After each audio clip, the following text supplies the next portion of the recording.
ఎవరి దశ ఎప్పుడు ఎలా తిరుగుతుందో చెప్పలేము అని అంటూ ఉంటారు. ఆ జిల్లాను చూస్తే అదే సామెత గుర్తొస్తుంది. ఎందుకంటే ఇప్పుడు ఆ జిల్లా జాతకమే మారిపోయింది. ఒకనాడు ఏమీ లేకుండా ఉన్న ఆ ప్రాంతం ఇప్పుడు అదృష్ట రేఖను టచ్ చేస్తూ ఉంది. ఇంతకీ ఆ జిల్లా పేరు ఏమిటి అనే కదా మీ అందరి ఆసక్తి. ఆ జిల్లా పేరే అనకాపల్లి. అనకాపల్లి అనగానే కేవలం బెల్లం మార్కెట్, దాని చుట్టూ ఉన్న 2 చక్కెర పరిశ్రమలు మాత్రమే గుర్తొస్తాయి. అఫ్కోర్స్ దేశంలోనే అతిపెద్ద బెల్లం మార్కెట్ అనకాపల్లిది అని మనకు తెలుసు. అదేవిధంగా అనకాపల్లి నూకాంబిక అమ్మవారు కూడా ఎంతో ఫేమస్. ఇక అనకాపల్లి జిల్లా దశ ఏ విధంగా తిరగబోతుందో ఇప్పుడు ఈ వీడియోలో తెలుసుకునే ప్రయత్నం చేద్దాం. అనకాపల్లి జిల్లాలోనే అనేక పరిశ్రమలు ఏర్పాటు కాబోతూ ఉన్నాయి. కూటమి ప్రభుత్వం పారిశ్రామిక ప్రగతి కోసం తలుపులు తెరిచింది. స్పీడ్ ఆఫ్ డూయింగ్ బిజినెస్తో ఏపీలో పరిశ్రమలను పెద్ద ఎత్తున ఆకర్షిస్తూ ఉంది. ఈ విధంగా కూటమి ప్రభుత్వం అనుసరిస్తున్న విధానాలు ఏపీలోని అనకాపల్లి జిల్లాకు ఎక్కువ లాభం కలిగించేలా ఉన్నాయి. దానికి కారణాలు కూడా చాలా ఉన్నాయి. ఇప్పుడు అవేంటో చూద్దాం. విశాఖపట్నం పక్కనే అనకాపల్లి ఉండటం ఒక అదృష్టం. దానివల్ల విశాఖ మౌలిక సదుపాయాలన్నీ కూడా అనకాపల్లికి అచ్చంగా కలిసి వస్తున్నాయి.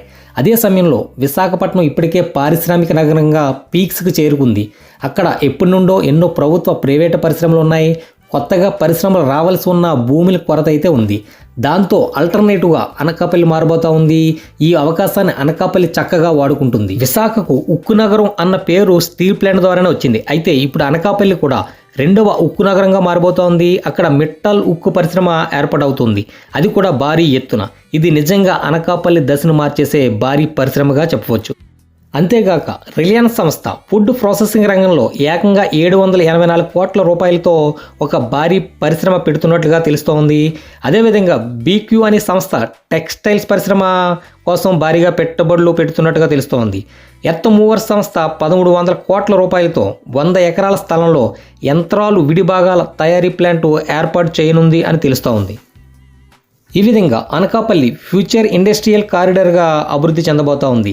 దానికి ప్రధాన కారణం భూములు పెద్ద ఎత్తున అందుబాటులో ఉండటమే కాకుండా విశాఖపట్నంకు పక్కనే అనకాపల్లి ఉండటం కలిసి వచ్చే అంశంగా చెబుతా ఉన్నారు. మొత్తానికి చూస్తే విశాఖతో పాటుగా అనకాపల్లి జంట నగరాలుగా అభివృద్ధి చెందే రోజులు దగ్గరలోనే ఉన్నాయి అని అంటూ ఉన్నారు.